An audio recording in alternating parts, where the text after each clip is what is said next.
Hello there, very good evening and welcome to the news tonight, your one stop for the day's top stories. I'm Tracy Chilshi. Let's start the show with the headlines.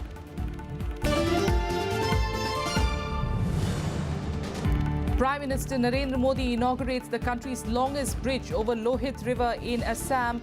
9.15-kilometer bridge reduces travel time to Arunachal Pradesh from 6 hours to just 1 hour.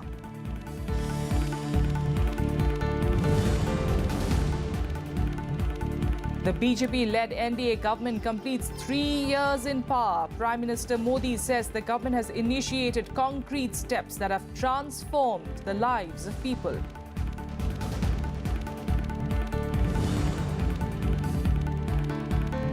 Leaders of 17 opposition parties attend a meeting called by Congress President Sonia Gandhi. Parties describe it as a consensus-building exercise to decide the presidential nominee.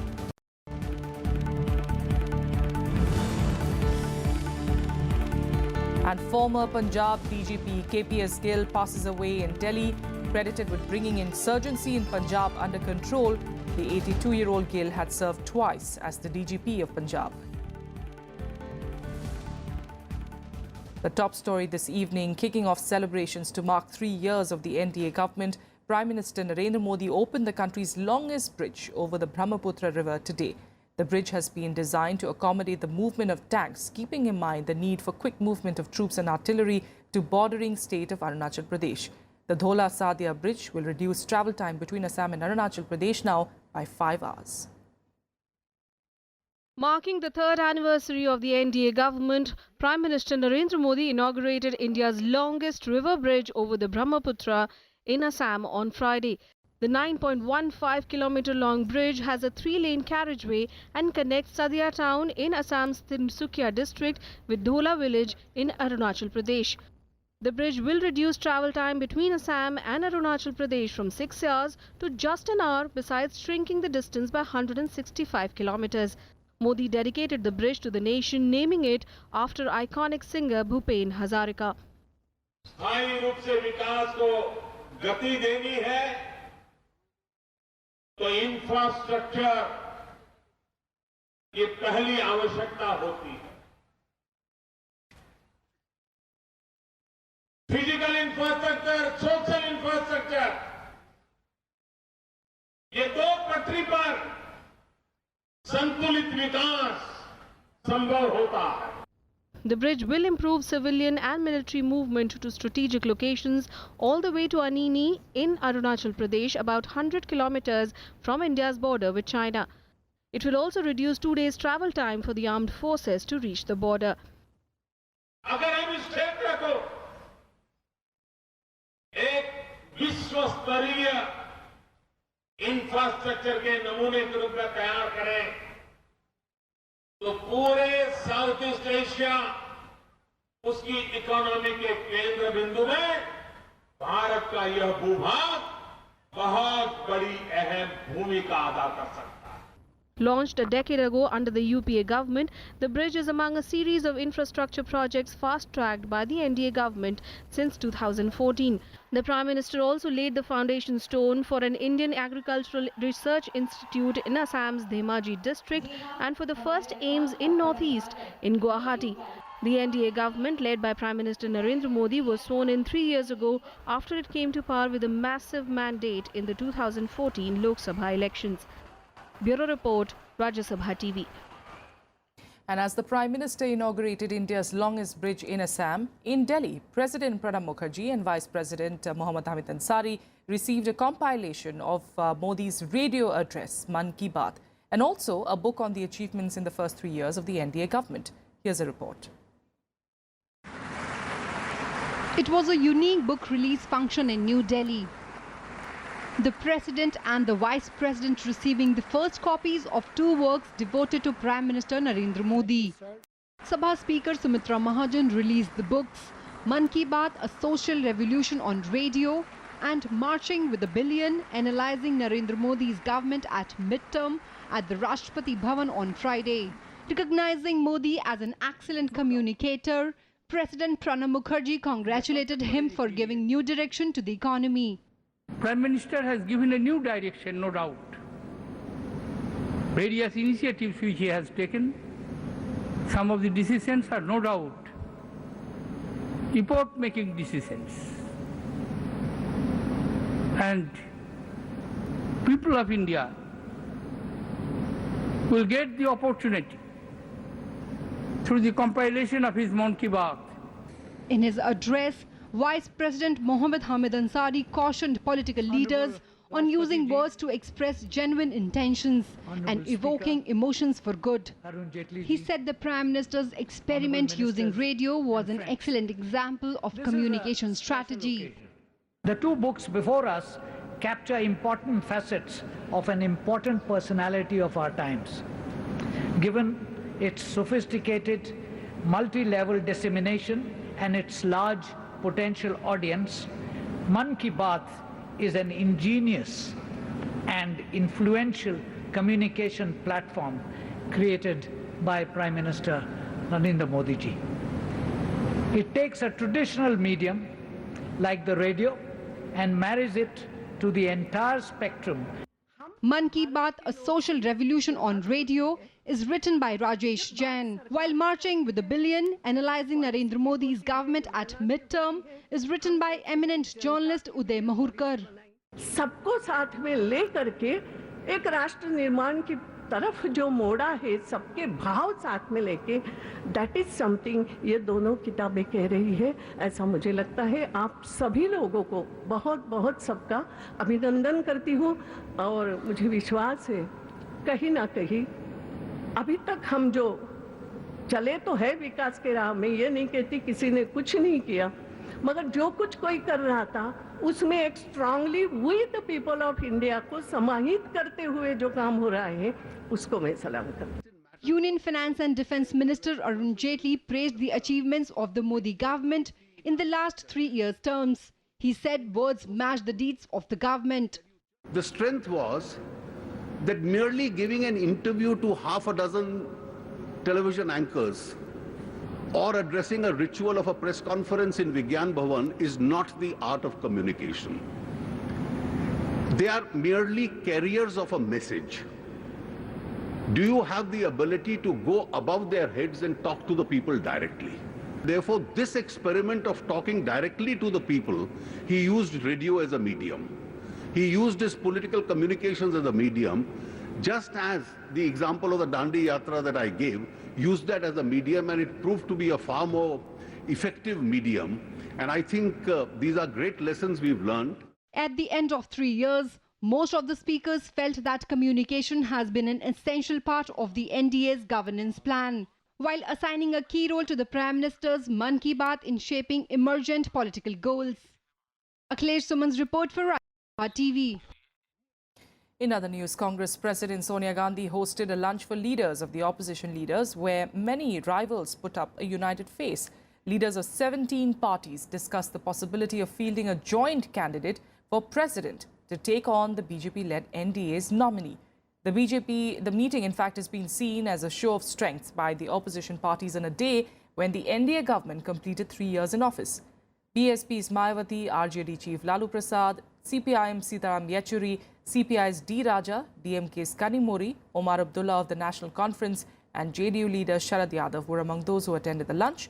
Congress Vice President Rahul Gandhi, former Prime Minister Dr. Manmohan Singh and senior party leaders like Ahmed Patel, Ghulam Nabi Azad and A.K. Antony were also present at the meeting.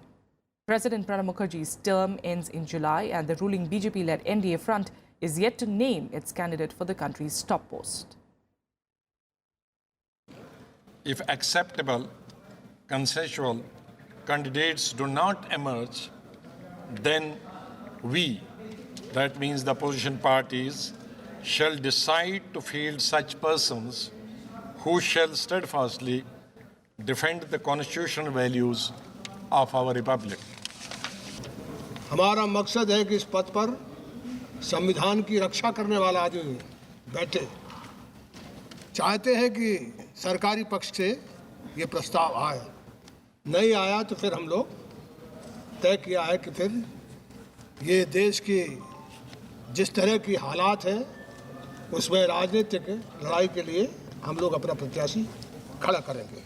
All front पर Modi fail, एक चीज में सफल हुए मोदी कि आज़ादी के बाद मोदी के शासन में पाकिस्तान का झंडा लहर रहा है जम्मू और कश्मीर में, पाकिस्तान का झंडा, और हमारे सीमा के अंदर आके पाकिस्तान के सैनिक टेररिस्ट मार के निकल जाते हैं और नौजवानों से लेके जितना ही वादा किया था सब fail. Congress Vice President Rahul Gandhi was denied permission to visit Saharanpur in UP for a scheduled visit on Saturday. Rahul Gandhi was scheduled to visit Shabirpur village, where Dalit houses were torched on the 5th of May. Earlier this week, Mayawati had visited the district and blamed the ruling BJP for disrupting law and order. Meanwhile, the Supreme Court turned down an urgent hearing on a petition seeking probe into the violence in Saharanpur.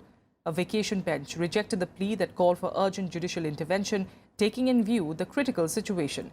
The court said that there was no urgency and the petition may be heard after the court's summer break. 2 people were killed and 15 others were injured in clashes between 2 communities after violence broke out in Saharanpur 40 days ago following a procession to mark Ambedkar Jayanti. The wreckage of the missing Indian Air Force's Sukhoi 30 fighter jet has finally been spotted after 3 days of search operations. The fighter plane went missing with 2 pilots on Tuesday after taking off from the Tezpur Air Base in Assam for a routine training. The wreckage has been found in a heavily forested area about 60 kilometers from Tezpur.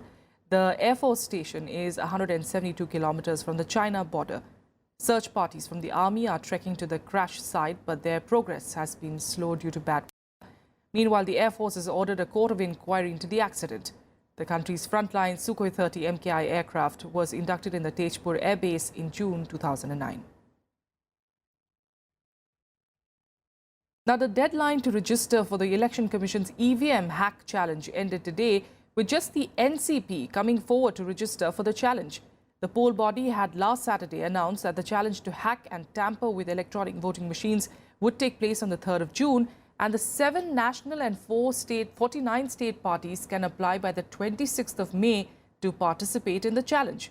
However, according to the Election Commission spokesperson, apart from the NCP, not a single political party turned up to register until the end of today's deadline.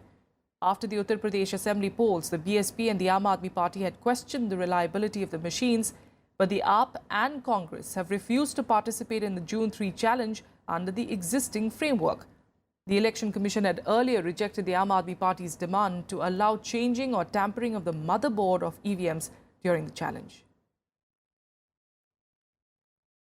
Former DGP of Punjab, KPS Gill, passed away on Friday after suffering a cardiac arrest in Delhi. He was 82.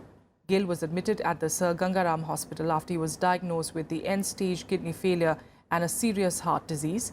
The IPS officer had served twice as the DGP in Punjab before retiring from the force in 1995. He is widely credited with wiping out militancy in the state. Dubbed Super Cop by the media for his crackdown on the Khalistani terrorists, Gill was awarded the Padma Shri in 1989. He was subsequently appointed the president of the Indian Hockey Federation. Several dignitaries, including the Prime Minister, expressed their condolences. With that, let's take you through the other developments from across the country and nationwide. The CBI on Friday named former RJD MP Mohammad Shahabuddin as an accused in the Rajya Ranjan murder case. Shahabuddin made an appearance at the Muzaffarpur court through video conferencing. The RJD strongman is the 10th accused in the murder case. Journalist Rajya Ranjan was murdered on the 13th of May last year.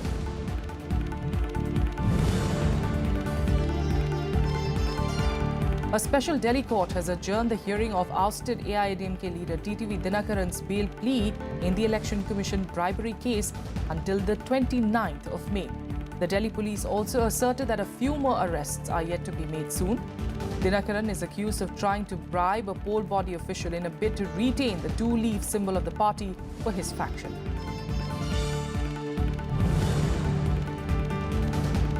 The centre on Friday banned the sale of cows and buffaloes for slaughter at animal markets across the country.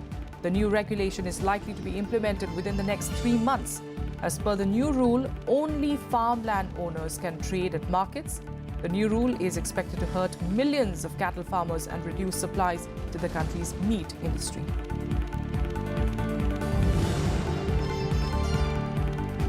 Train services on the Gomo-Barkakana section of the East Central Railways were disrupted following a Maoist attack on Thursday night in Jharkhand. The Maoists set fire on the Dungri railway station, an engine and some valuable railway equipment. They also planted 40 can bombs, which injured several security personnel. A massive search operation has been launched to track down the Maoists.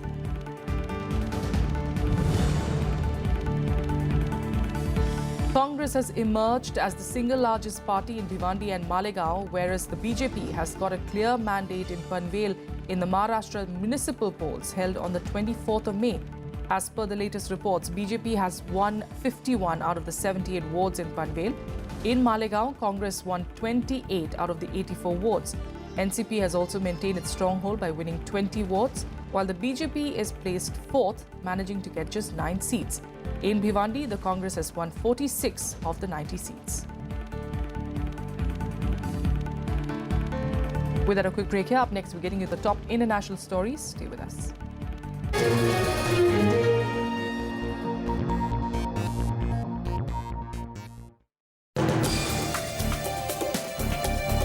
Hello and welcome. I'm Amritan Rai and you're watching Law of the Land. It's a very good step in the sense that it will speed up the process of the inquiry and the investigation. The broader picture is very positive. People are welcoming this move. Taxation Laws Amendment Act 2017 is an attempt to synchronize the proposed GST regime with the existing taxation statutes. Watch Law of the Land on Rajya Sabha television.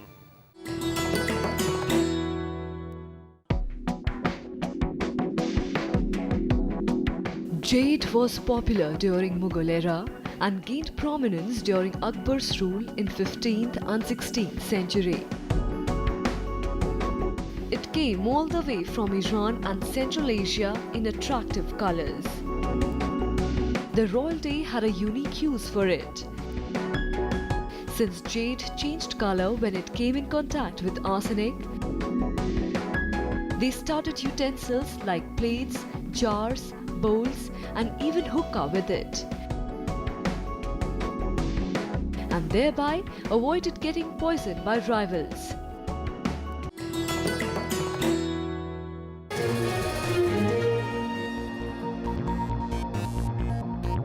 Welcome back. Let's get you some international news now. And the two-day G7 meet began in the Italian town of Sicily on Friday. Leaders of the world's richest nations will discuss the issues of terrorism, trade and global economy and climate. The contentious issue of the Paris climate deal will be discussed over the 2 days as the G7 leaders try to convince US President Donald Trump not to pull out of the deal. Leaders of G7 nations met in the Italian city of Sicily, where a two-day summit began on Friday. On the first day, the leaders held talks on subjects including terrorism, trade and climate change, as well as the situation in Syria and North Korea. This year's summit is expected to be robust and challenging due to the differences between leaders on certain issues. There's no doubt that this will be the most challenging G7 summit in years. It is no secret that leaders who are meeting today sometimes have very different positions on topics such as climate change and trade. But our role as the EU is to do everything to maintain the unity of the G7 on all fronts. The most contentious issue is the Paris climate deal. US President Donald Trump, who dismissed human-made global warming as a hoax during his election campaign, is threatening to pull the United States out of the 2015 deal. But fellow G7 leaders are trying to convince him to stay in.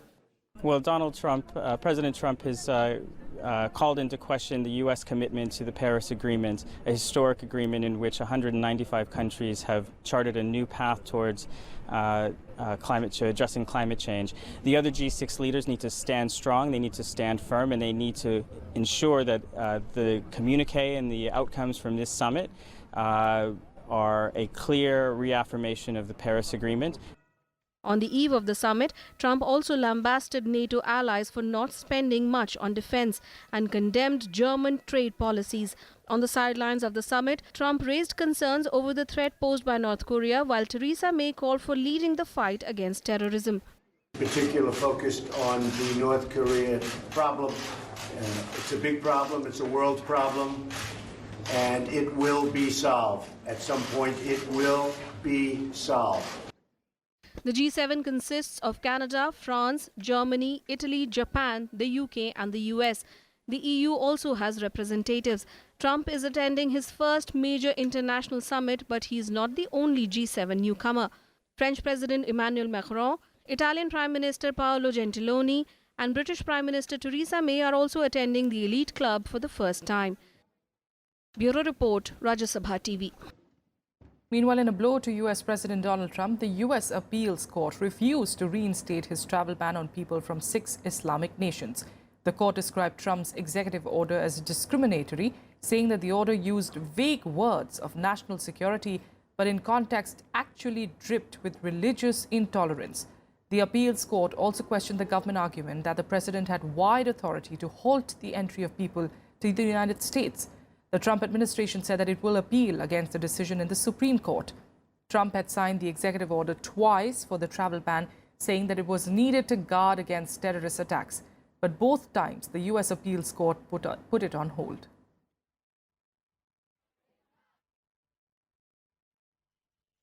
And here are more international news updates in Global Buzz. The election campaign in Britain has resumed days after it was suspended following the Manchester attack. The Labour Party and UKIP restarted their national campaigns on Friday.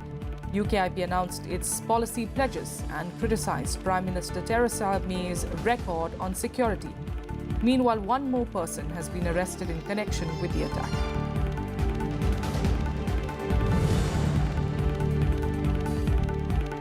Greece's former Prime Minister Lucas Papademos was injured when an explosive device hidden under an envelope detonated inside his car in central Athens. He was taken to hospital with his driver, who was also hurt. Papademos' injuries are not life-threatening, and no one has yet claimed responsibility for the attack.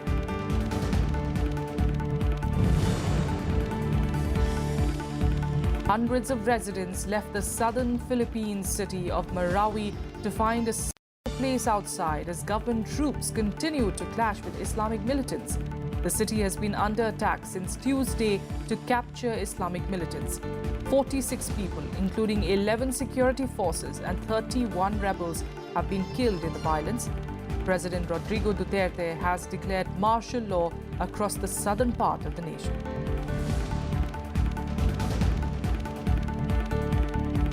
And now let's change tracks. Get you all the latest from the world of sports in Sports Beat.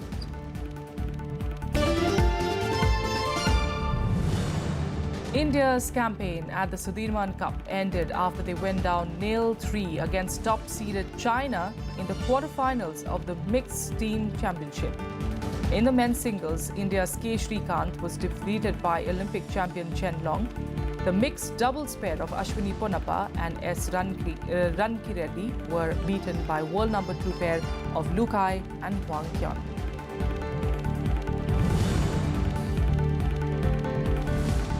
Czech tennis player Petra Kvitova has been included in the draw for the French Open. Kvitova has not played competitively since she was attacked during a burglary at her home last December. She will be seeded 15th in the tournament though. Kvitova's opponent in the first round will be US player Julia Bestra.